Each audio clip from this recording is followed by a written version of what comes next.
Hosadurga punch TV ವೀಕ್ಷಕರಿಗೆ ಸ್ವಾಗತ. ನಾನು ಸುಜಾತ. ಹೊಸದುರ್ಗ ವಕೀಲರ ಸಂಘ ವಕೀಲರ ದಿನಾಚರಣೆಯನ್ನ ಹಮ್ಮಿಕೊಂಡಿತ್ತು. ಬಿಜಿ ಗೋವಿಂದಪ್ಪ ಶಾಸಕರು, ಹೊಸದುರ್ಗ ವಿಧಾನಸಭಾ ಕ್ಷೇತ್ರ ಮಾನ್ಯ ಅಧ್ಯಕ್ಷರು, ಕರ್ನಾಟಕ ಆಹಾರ ಮತ್ತು ನಾಗರಿಕ ಸರಬರಾಜು ನಿಗಮ ನಿಯಮಿತ ಕಾರ್ಯಕ್ರಮದಲ್ಲಿ ಮಾತನಾಡಿ 1 ಕೋಟಿ ವಕೀಲರ ಭವನ ನಿರ್ಮಾಣಕ್ಕೆ ಅನುದಾನ ನೀಡುವುದಾಗಿ ಭರವಸೆ ನೀಡಿದರು.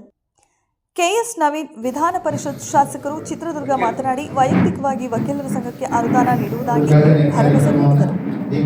ಕಾರ್ಯಕ್ರಮದಲ್ಲಿ ಗೌರವಾನ್ವಿತ ಹಿರಿಯ ಸಿವಿಲ್ ನ್ಯಾಯಾಧೀಶರು ವೈಕೆ ಬೀನಲ್ ಸರ್, ಪ್ರಧಾನ ಸಿವಿಲ್ ನ್ಯಾಯಾಧೀಶರು ಪ್ರಸನ್ನಕುಮಾರ್ ಸರ್, ಪ್ರಥಮ ದರ್ಜೆ ನ್ಯಾಯಿಕ ದಂಡಾಧಿಕಾರಿಗಳು ತ್ರಿನೇತ್ರ, ವಕೀಲರ ಸಂಘದ ಅಧ್ಯಕ್ಷರಾದ ಇ ಬೋಮಣ್ಣ, ಮಾಜಿ ಶಾಸಕರಾದ ಟಿಎಚ್ ಬಸವರಾಜಪ್ಪ, ವಕೀಲರ ಸಂಘದ ಪ್ರಧಾನ ಕಾರ್ಯದರ್ಶಿ ಈರಬಸಪ್ಪ ವಕೀಲರು ಹಾಜರಿದ್ದು ಕಾರ್ಯಕ್ರಮವನ್ನು ಯಶಸ್ವಿಗೊಳಿಸಿದರು. ನಾನು ಅದರ ಬಗ್ಗೆ ಹೆಚ್ಚು ಏನು ಹೇಳಲಿಕ್ಕೆ ಹೋಗೋದಿಲ್ಲ. ನಮ್ಮ ಸ್ನೇಹಿತರು ವಿಧಾನ ಪರಿಷತ್ ಸದಸ್ಯ ಎಲ್ಲವೂ ಕೂಡ ಭಾಳ ಕೂಲಂಕುಷವಾಗಿ ವಿಷಯಗಳನ್ನು ಪ್ರಸ್ತಾಪ ಮಾಡಿದ್ದಾರೆ.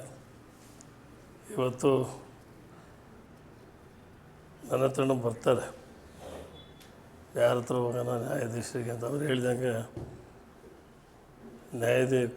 ವಕೀಲರಿಗೆ ಮತ್ತು ಡಾಕ್ಟ್ರುಗಳಿಗೆ ಹೆಚ್ಚು ಅವಕಾಶಗಳಿದ್ದಾವೆ. ನಾನು ಅವ್ರಿಗೆ ಹೇಳ್ತೀನಿ, ವಕೀಲರಿಗೆ ಯಾರಿಗೆ ಕೇಸ್ ಕೊಡಬೇಕು ಅಂತ ನಾನು ಕೇಳಬೇಡ್ರಿ, ಡಾಕ್ಟ್ರ್ ತಕ್ಕ ಯಾರು ತಕ್ಕ ಹೋಗೋಣ ಅಂತಲೂ ಕೇಳಬೇಡ್ರಿ. ವಕೀಲರು ಕೇಸ್ ಗೆದ್ದು ಕೊಟ್ಟರೆ ನಮ್ಮನ್ನು ಹೊಗಳ್ತಾರೆ, ಡಾಕ್ಟ್ರು ಜೀವ ಉಳಿಸಿದ್ರೆ ಹೊಗಳ್ತಾರೆ, ಏನಾರು ಹೆಚ್ಚು ಕಡಿಮೆ ಆದ ತಕ್ಷಣ ಬೈತಾರೆ. ಅದರಿಂದ ವಕೀಲರಿಗೂ ಹೇಳೋಕ್ಕೆ ಹೋಗೋದಿಲ್ಲ, ಡಾಕ್ಟ್ರಿಗೂ ಹೇಳೋಕ್ಕೆ ಹೋಗೋದಿಲ್ಲ. ಯಾರಿಗೆ ಅನುಕೂಲ ಆಯ್ತು ಅವ್ರಿಗೆ ಕೊಟ್ಟು ಹೋಗ್ರಪ್ಪ ಅಂತ ಹೇಳಿಬಿಡ್ತೀವಿ. ಪ್ರತಿ ಶನಿವಾರ ನಾನು ಕೂಡ ಕೋರ್ಟ್ ಓಪನ್ ಮಾಡ್ತೀನಿ. ಸಾಹೇಬ್ರು ತಪ್ಪು ತಿಳ್ಕೊಬೇಡ್ರಿ. ಶನಿವಾರ ನಮ್ಮ ಹತ್ರ ಅನೇಕ ಥರದ ವಿಷಯಗಳನ್ನು ತಗೊಂಡು ಬರ್ತಾರೆ. ಬಂದಾಗ ನಾವು ಅವರಿಗೆ ನ್ಯಾಯ ಒದಗಿಸ್ತಕ್ಕಂಥ ಕೆಲಸವನ್ನು ನಮ್ಮ ಪರಿಮಿತಿನಲ್ಲಿ ಸುಮಾರು ಒಂದು 20 ವರ್ಷ 25 ವರ್ಷ ಮಾಡ್ಕೊಂಡು ಬಂದಿದ್ದೀನಿ. ಈಗಲೂ ಕೂಡ ಪ್ರತಿ ಶನಿವಾರ ಬರ್ತಾರೆ. ಬಂದಂಥವರಿಗೆ ನಾವು ಎಷ್ಟು ಸಾಧ್ಯವೋ ಅಷ್ಟು ನ್ಯಾಯವನ್ನು ಒದಗಿಸಿ ಕೋರ್ಟಿಗೆ ಬರ್ತಕ್ಕಂಥ ಹಲವಾರು ಕೇಸುಗಳನ್ನು ಇತ್ಯರ್ಥ ಮಾಡ್ತಕ್ಕಂಥ ಕೆಲಸವನ್ನು ಕೂಡ ಮಾಡಿದ್ದೀವಿ. ನಮ್ಮ ವಕೀಲರು ಕೂಡ ಎಷ್ಟೋ ಜನ ಬೈದಿದ್ದಾರೆ, ವಕೀಲರಿಗೆ ಬರೋ ಕೇಸ್ನಲ್ಲಿ ನಿಮ್ಮ ಶಾಸಕರು ಪೂರೈಸ್ತಾರೆ ಅಂತೇಳಿ. ಈಗ ಸ್ವಲ್ಪ ಕಡಿಮೆ ಮಾಡಿದ್ದೀನಿ, ಮೊದಲಷ್ಟು ರಿಸ್ಕ್ ತಗೊಂಡು ಮಾಡ್ಕೋಲ್ಲ. ಹಾಗಾಗಿ ಇವತ್ತು ತಾವೆಲ್ಲರೂ ಕೂಡ ಹೆಚ್ಚಿನ ಸಂಖ್ಯೆಯಲ್ಲಿ ಭಾಗವಹಿಸಿ ಈ ಒಂದು ವಕೀಲರ ಸಂಘದ ದಿನಾಚರಣೆಯನ್ನು ತಡಿಯಪ್ಪ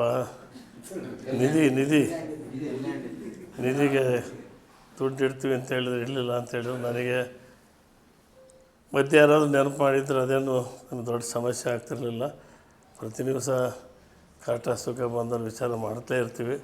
ಅದ್ರ ಜೊತೆ ನಿಮ್ಮದು ಒಂದು ತಿಳ್ಕೊಂಡು ಇಷ್ಟೊತ್ತಿಗೆ ನಿಮ್ಮ ಹೇಳಿದ ಅಕೌಂಟಿಗೋ ಅಥವಾ ಹೇಳಿದ ವಕೀಲರ ಕಡೆನ ಜಮಾ ಮಾಡ್ತಿದ್ದೆ.